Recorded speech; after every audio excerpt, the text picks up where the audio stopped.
अच्छा, एक बात आपको बताना चाहता हूँ। ये माताएं जब अपने पति से लड़ाई है जाए तो फिर इनका घर में मन नहीं लगता, न काम धंधे में लगे, न घर में लगे, न रोटी बनावे में लगे। मन में एक अजीब सी बेचैनी रहती है। मैयाओं से पूछ रहा हूँ, हाँ या ना, मूड हलाए दे, रहती है बेचैनी? आदमी तो लड़ाई है के बाद नहीं रहती। यदि नहीं रहती है बेचैनी तो और ज्यादा गड़बड़ है, और बेचैनी रहती है तो कहीं तक ठीक है।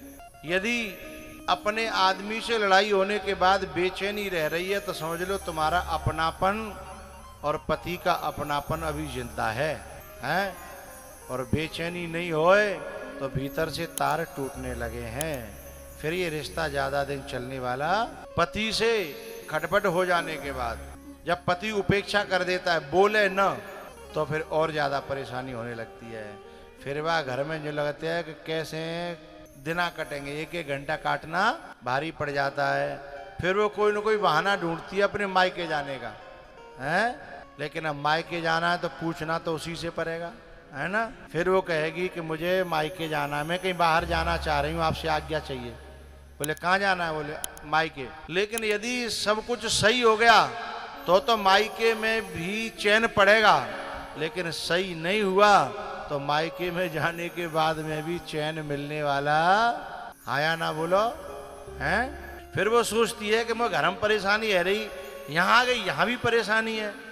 भाई कर्म तो पीछे पीछे जाता है, चाहे वो कहीं भी चला जाए। एक जगह ऐसी है जहां कर्म पीछा नहीं कर सकता। पूछो तो बताएं, नहीं तो रहने दे, पहली बार बता रहे हैं। केवल एक जगह ऐसी है जहां कर्म की दाल नहीं गलती है, वहां प्रवेश नहीं है।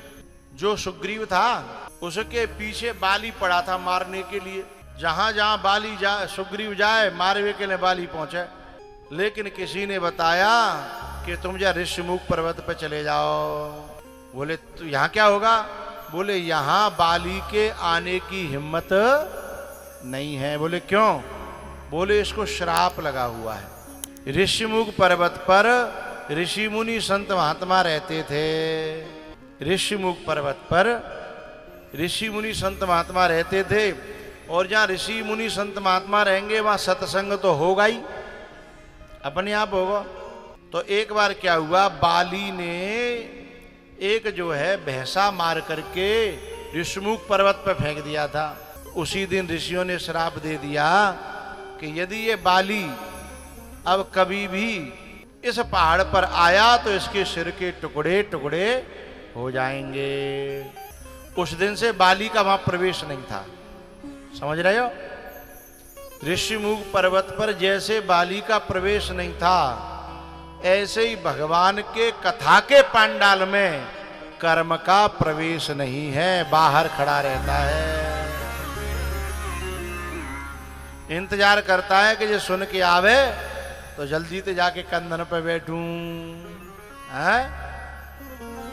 अंदर जब कथा पांडाल में व्यक्ति घुसता है तो उसके कर्म की हिम्मत नहीं है कि यहाँ आ जाए, क्योंकि ऋषिमुख पर्वत पर जो सत्संग होता था वही सत्संग कथा पांडाल में हुआ करता है।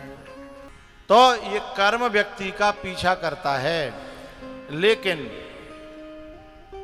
कुछ जगह ऐसी हैं कि कर्म वहां घुस नहीं सकता, प्रवेश नहीं कर सकता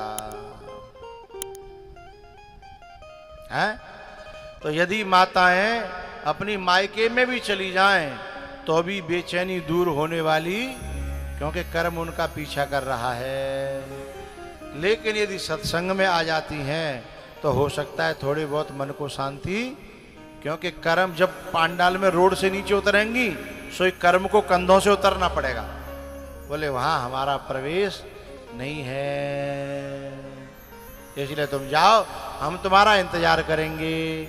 और जैसे ही प्रसाद लेकर रोड पर चढ़े ऐसो ही कर्म कंधों पर बैठ जाता है? कथा में बैठ जाओगे तुम्हें बहुत सारी बात याद नहीं रहेंगी, लेकिन जैसे ही प्रसाद ले पांडाल से बाहर निकले सोई सारी बात याद आने लगेंगी, हैं? फिर बेचैनी शुरू, फिर परेशानी शुरू, हैं? तो भैया ये कर्म का सिद्धांत है। तो सती जी को शंकर भगवान ने मन ही मन त्याग कर दिया। अब सती जी को बेचैनी थी। एक दिन बोली मैं गांव जाना चाहती हूँ, मेरे पिताजी के यहाँ यज्ञ है, मुझे भेज दो। बोले तुम जो सुख पाने के लिए, चैन पाने के लिए जाना चाहती हो, वो चैन सुख तुम्हें जब तक भीतर से मेरा विरोध नहीं मिटेगा तब तक वहां भी मिलने वाला नहीं है। नहीं बोले मेरे को तो भेज दो। तो सती गई, लेकिन वहां पे जाके देखा तो सब अपमान होने लगा। और अपमान हुआ तो उन्होंने तुरंत जो अपने शरीर को योग अग्नि में भस्म कर दिया। आखिरकार उसी अग्नि में जल करके मरना पड़ा। जो अपने पति का, गुरु का, पूजनीय लोगों का के सामने जो झूठ का प्रयोग करेंगे, उनका अपमान करेंगे, उनसे कपट करेंगे, तो उन्हें भी सती की तरह किसी न किसी दिन जल करके मरना पड़ेगा। बोलो शंकर भगवान की।